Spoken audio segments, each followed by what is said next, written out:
దర్శకుడు Sandeep Reddy Vanga pan India rebel star Prabhas కాంబినేషన్లో Spirit cinema రాబోతున్న సంగతి తెలిసిందే.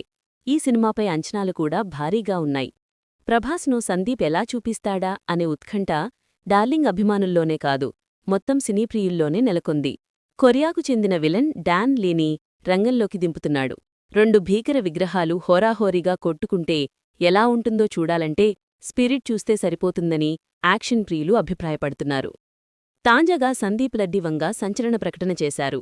స్పిరిట్ చిత్రం షూటింగ్ కూడా ప్రారంభం కాకముందే విడుదలైన తర్వాత 2500 కోట్లు వసూలు చేస్తుందని చెప్పారు.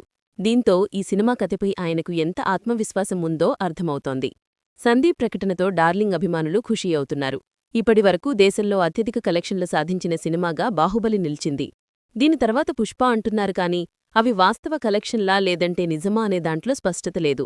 అమీర్ ఖాన్ నటించిన దంగల్ సినిమా 2000 కోట్లు రాబట్టింది. అయితే ఈ సినిమా ఇండియాలో కేవలం 800 కోట్లు మాత్రమే రాబట్టింది కానీ చైనాలో విడుదల చేస్తే 1200 కోట్ల రూపాయలు కొల్లగొట్టింది. దేశవ్యాప్తంగా చూసుకుంటే బాహుబలి, మొత్తం సినిమాల పరంగా చూసుకుంటే దంగల్ అత్యధిక కలెక్షన్లు సాధించిన సినిమాలుగా నిలుస్తాయి. ఇప్పుడు స్పిరిట్ చిత్రం అత్యధిక కలెక్షన్లు రాబట్టిన చిత్రంగా నిలవబోతోందని సందీప్ వంగ ప్రకటించేశాడు. రాజమౌళి మహేష్ బాబు కాంబినేషన్లో వస్తున్న వారణాసి సినిమా ఎంత సాధిస్తుందనేది చూడాలి. ఆ సినిమాకు ముందు విడుదలవుతుందా లేదంటే తర్వాత స్పిరిట్ విడుదలవుతుందా అనే స్పష్టత లేదు. అయితే వారణాసి కోసం రాజమౌళి ప్రపంచవ్యాప్తంగా మార్కెటింగ్ చేస్తున్నాడు.